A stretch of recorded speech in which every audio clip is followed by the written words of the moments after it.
Okay बच्चों, हमने chapter number 14 Christmas दिवस पढ़ा। उसके आज हम एक्सरसाइज करेंगे। एक्सरसाइज नंबर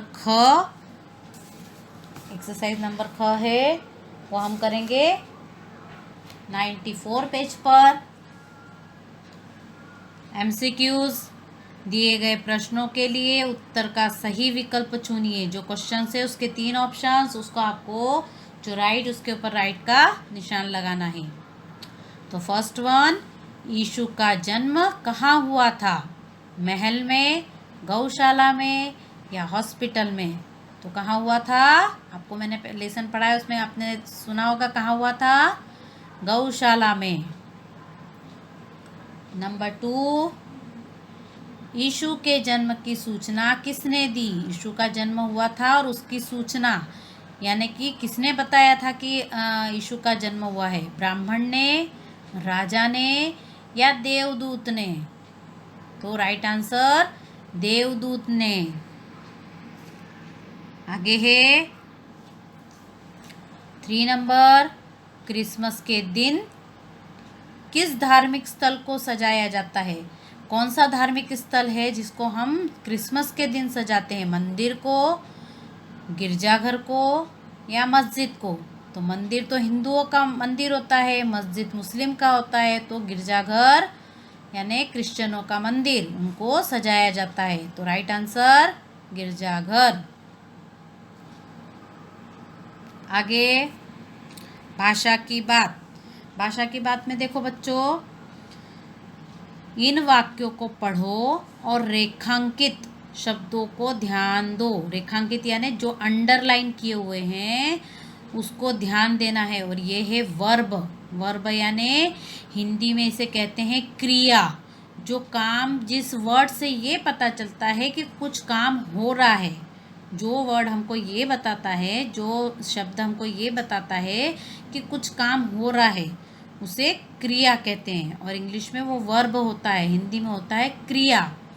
तो उसके सेंटेंस दिए हैं, अंडरलाइन जो किया है वो आप ध्यान से सुनो। पेड़ पर फूल खिले हैं। पेड़ पर फूल तो हैं लेकिन क्या हो रहे हैं? वो खिले हैं।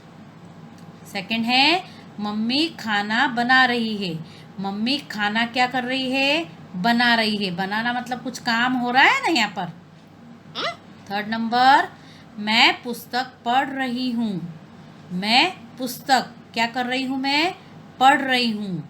तो ये जो तीनों अंडरलाइन वाले वर्ड्स हैं, ये अंडरलाइन वाले वर्ड्स ही क्रिया कहलाते हैं। आगे इसकी डेफिनेशन दिए बच्चों, ये डेफिनेशन ध्यान से सुनो, ये लर्न भी करना। ओके, जो मैंने ये अंडरलाइन की हुई है ना, ये वाली डेफिनेशन है, यानी कि परिभाषा, क्रिया की परिभाषा।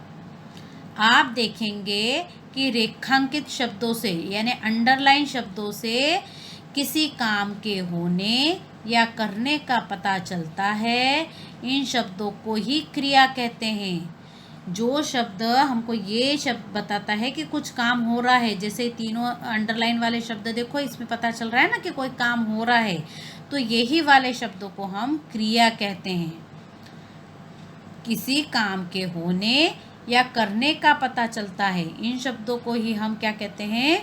क्रिया कहते हैं। कुछ काम करना यानी क्रिया होती है। ओके, तो ये डेफिनेशन जो अंडरलाइन की हुई है वो आपको याद करनी है। ओके, अगला है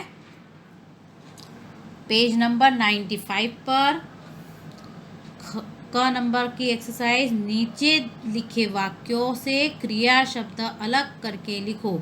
आपको पहले में सेंटेंस दिया और नीचे अंडरलाइन किए हुए क्रिया शब्द थे। अब आपको इसमें सेंटेंस में से क्रिया शब्द ढूंढने हैं और वो आपको सामने यहाँ लिखने हैं। ओके, तो देखो फर्स्ट वन है, जैसे एग्जाम्पल में दिया है आपको, बच्चे खेल रहे हैं। क्या कर रहे हैं? खेल। तो खेल नहीं होगा, खेलना क्रिया होगा। खेलना शब्द क्रिया होगा। दूसरा है, शिक्षक पढ़ा रहे हैं। पढ़ा नहीं, पढ़ाना। क्या कर रहे हैं वो? पढ़ाना, पढ़ा रहे हैं ना। थर्ड नंबर है, सुमन बाजार जा रही है। सुमन जा रही है, कहाँ पर जा रही है? बाजार। तो क्या हुआ? जाना। को काम हो रहा है ना, जा रही है ना वो। फोर्थ वन है, बारिश हो रही है। बारिश क्या रही है? होना। बारिश होना। कुछ काम हो रहा है वहाँ पर। सूरज पूरब से निकलता है, सूरज पूरब में क्या किया उसने, निकलता है, तो निकलना। ये हुए आपके क्रिया शब्द। ओके, आगे हैं, आगे नीचे दिए गए शब्दों के उल्टे अर्थ वाले शब्दों लिखो या अपोजिट। आपको इन शब्दों के जो शब्द दिए उनके अपोजिट लिखना है। हमने पहले भी लिखे हैं ना अपोजिट वर्ड, तो चलो अपोजिट लिखना है। अपना, पराया, दिन रात, शांति अशांति, इधर उधर, एक अनेक, सच झूठ, धीरे जल्दी, जन्म मरण। ये हुए अपोजिट वर्ड। ओके, आगे हैं समान अर्थ वाले शब्द। समान अर्थ वाले शब्द देखो बच्चों, आपको यहाँ पर समान अर्थ के क्वेश्चंस दिए हैं, उसके सामने उसके आंसर्स दिए हैं, लेकिन ये आंसर्स अदल बदल किए हुए हैं। ये राइट आंसर नहीं, इसके सामने इसका राइट आंसर नहीं है। अब आपको इसमें से ढूंढ कर ही, यहाँ देखो मैंने लिखे हैं राइट आंसर्स, तो आपको इसी तरीके से यहाँ पर राइट आंसर्स लिखना है। और आप इसको, मैंने मैचिंग नहीं किया है लेकिन मैच भी कर सकते हो, लेकिन मैचिंग ना करे, आपको यहाँ पर स्पेस दी हुई है तो आपको यहाँ पर उसके राइट आंसर लिखने हैं। ये सारे क्वेश्चंस है और ये इसके आंसर्स है, लेकिन आपको ढूंढ ढूंढ कर राइट वाला आंसर यहाँ लिखना है। ओके, तो जैसे यहाँ पर मैंने ये जो क्वेश्चन सारे हैं ये यहाँ लिख दिए हैं और उसके आंसर यहाँ लिखे हैं। तो है क्वेश्चन क्या है, उपहार, उपहार का राइट आंसर भेंट, समान अर्थ यानी मीनिंग। बालक, बच्चा, जीसस, जीसस को और क्या कहते हैं, यीशु। गिरजाघर, गिरजाघर को चर्च भी कहते हैं बच्चों। विश्वास, भरोसा। त्योहार, त्योहार को पर्व भी कहा जाता है। और बीमार, बीमार कौन होते हैं, अस्वस्थ, जो बीमार होते हैं उनको अस्वस्थ भी कहते हैं। ओके, एंड लास्ट क्वेश्चन है, निम्नलिखित शब्दों को पढ़ो और समझो। ये पढ़ना है ओनली आपको और समझना है कि क्या है इसमें। देखो यहाँ पर नज़र, ज के नीचे बिंदी है। यहाँ साफ, फ के नीचे बिंदी है। फसल, यहाँ भी फ के नीचे बिंदी है। जहाज, जहाज में भी ज के नीचे बिंदी है। और आवाज़, आवाज़ में भी ज के नीचे बिंदी है। तो बच्चों आप लोग ये जानते हो नीचे बिंदी क्यों लगती है।